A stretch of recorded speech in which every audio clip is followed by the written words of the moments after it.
Greetings, and thank you to the Marconi Society for inviting me to join you at this year's symposium, The Decade of Digital Inclusion. My name is Angela Bennett, and I am honored to serve as your Digital Equity Director under the U.S. Department of Commerce's National Telecommunications and Information Administration. The pandemic revealed what many of us already knew too well, that access to affordable, reliable, high-speed internet is a basic necessity. But as we know, far too many Americans have been left out and left behind. Without it, learners can't access online classes. Seniors can't access health care from the comfort and safety of their own homes. And job seekers can't apply for jobs because all applications are online. Your zip code or your income should not determine whether you have access to a basic necessity. When people do not have access to a basic necessity, we send a very strong message: you are not worthy. Under the Biden-Harris administration, we as a nation have come together to let the American people know and experience that they are worthy. And we will all come together as a nation to have our actions line up with our words. Last November, Congress tasked NTIA with $48 billion to ensure that every household in America has access to affordable, reliable, high-speed internet, now known as the Internet for All Initiative. But it didn't stop there. The Internet for All Initiative will meaningfully address the fundamental economic, educational, social, and health-related inequities in our country by connecting all Americans, particularly the members of our communities who have been excluded by design. Passed on a bipartisan basis in both chambers of Congress, the bipartisan infrastructure law included $42.45 billion for BEAD, which is the Broadband Equity Access and Deployment Program, to build the infrastructure for the internet and ensure that the good jobs created go to our unserved and underserved communities. $2.75 billion for the Digital Equity Program to empower Americans with the skills and resources they need to fully participate in society and the economy. $1 billion for Middle Mile to expand Middle Mile infrastructure and reduce the cost of connecting unserved and underserved areas. $2 billion for Tribal to help tribal communities expand high-speed internet and adoption on tribal lands. I'm proud to share that all 56 states and territories submitted their applications for planning funds for both BEAD and digital equity, and 466 tribes submitted for digital equity. Under the Biden-Harris administration, what sits at the center of our service is the American people. As my former student, Tanasia Powell, once said, it's not about the technology, it's about the people. Under the Internet for All initiative, states are required to coordinate their efforts in the BEAD and DE programs to ensure that while we are focused on the technical aspects of internet, we don't lose sight of our purpose, the people. As states begin their journey to advance digital equity, they will invite various stakeholders to the planning table and will also go to the tables of those most impacted to listen, learn, and co-create solutions that will truly meet the needs of the people. While $48 billion is a once-in-a-generation investment, it is not enough. This work requires a whole of nation to achieve digital equity so that every person in America can prosper. This year's symposium, now in its second year, has convened leading visionaries in technology, business, policy, and digital inclusion to help build pathways to digital equity by 2030. What a bold and audacious goal, but one that I know can be achieved if we all play our roles. I quote, "The decade of digital inclusion is a rare opportunity to create collaborative solutions to bridging the digital divide by ensuring that the digital revolution can truly foster a more resilient and inclusive future and ultimately improve the lives of marginalized communities or those living in poverty around the world." What does this mean? What is your role in the digital revolution? How can those at this symposium, with their power and privilege, show up to systematically dismantle the systemic inequities that have persisted for far too long? Ask yourself, how will you show up in this space, in this work? As bystanders, allies, or abolitionists? I challenge each of you to ask yourself, how can you show up and not take up space, but hold space for marginalized communities to speak their truths, to reimagine their futures, and be that change for their communities?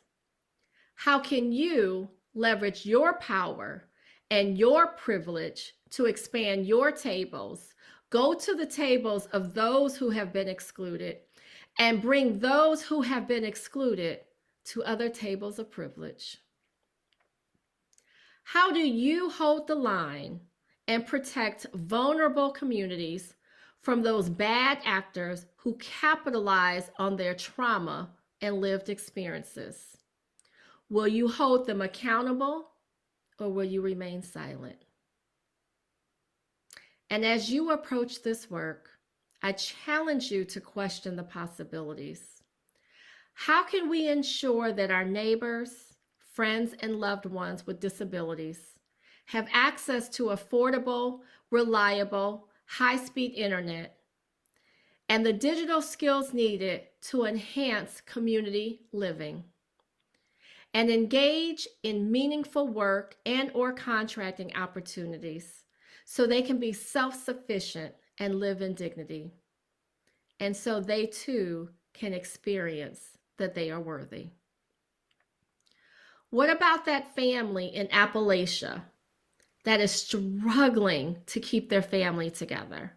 The parents are employed and their children are in school, but they are forced to make the painful decision to tap into the little bit of savings they have to pay for an internet bill that is more than $200 per month, but is so poor that they have to make the difficult choice of which child will learn.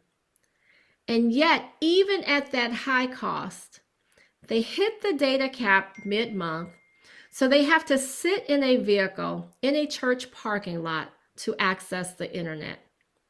What if we questioned the possibilities for this family if they had access to a basic necessity and they too experience that they are worthy? Ask yourself, what are you missing that is right in front of you? During her TED Talk, Tiffany Jana shared, sometimes you need to change your frame in order to really see people.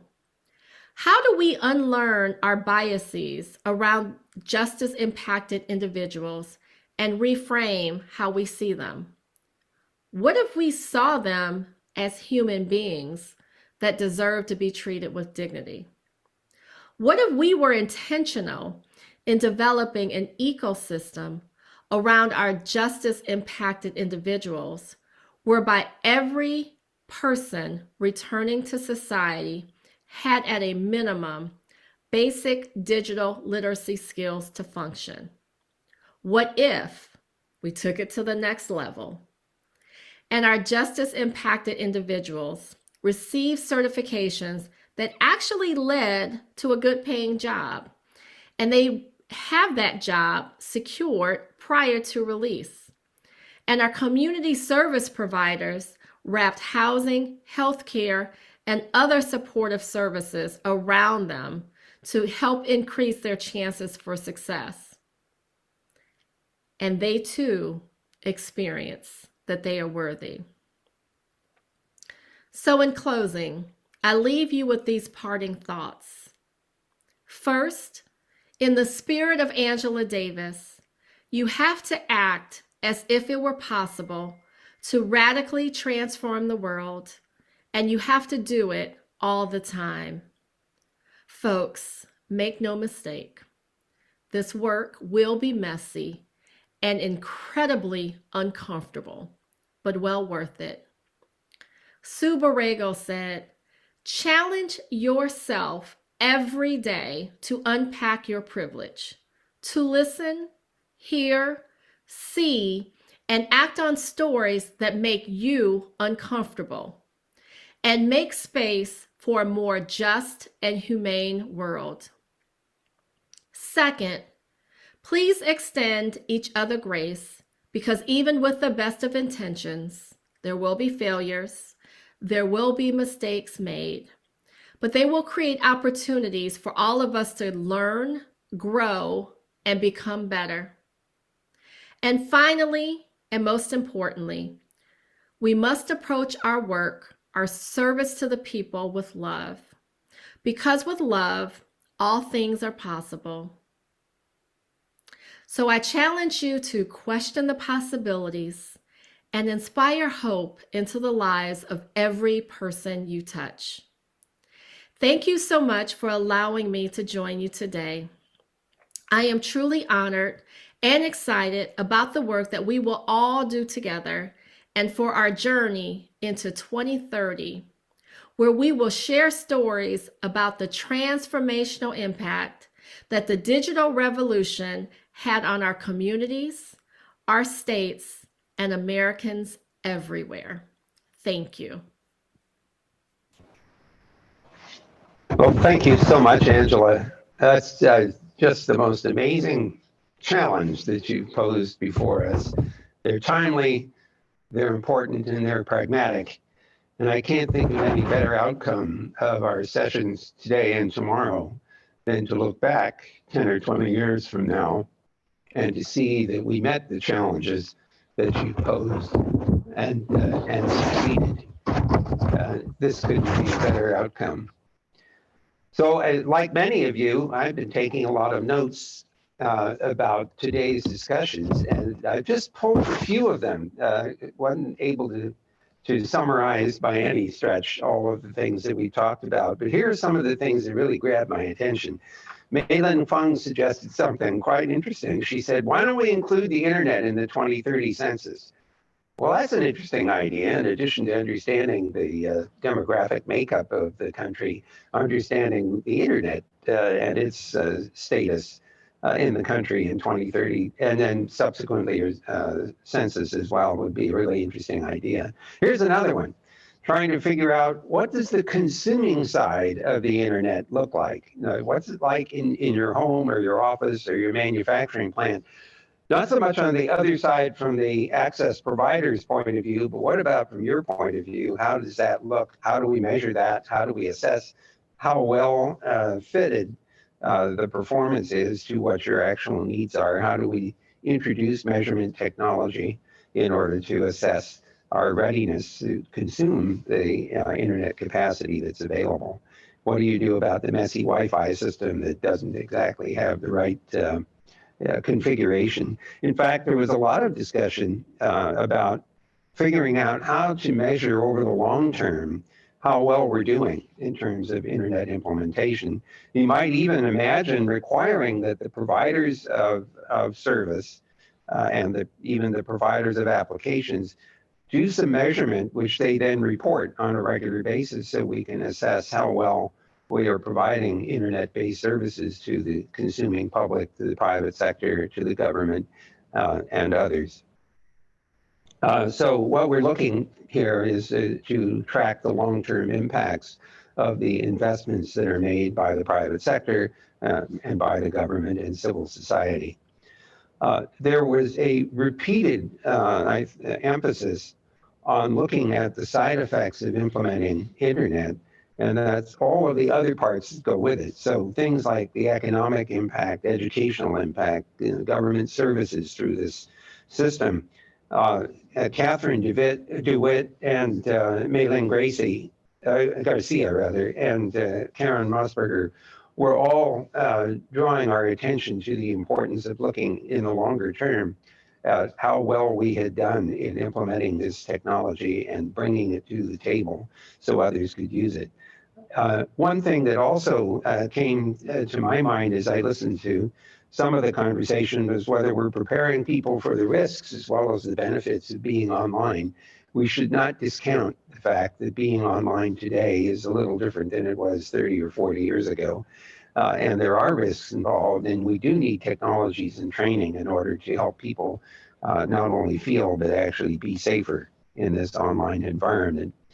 I was also much taken by the observations of workforce evolution over time. As technology is introduced and changes, work changes, new kinds of jobs happen, old jobs go away. How do we keep people capable of being productive over longer periods of time? And as many of you may know, the person who lives to be 120 may already have been born. And imagine what a career would be like if you worked for 80 years or 90 years. You'd have to keep learning new things in order to be productive. So the term lifelong learning takes on an even deeper meaning as lifetimes expand.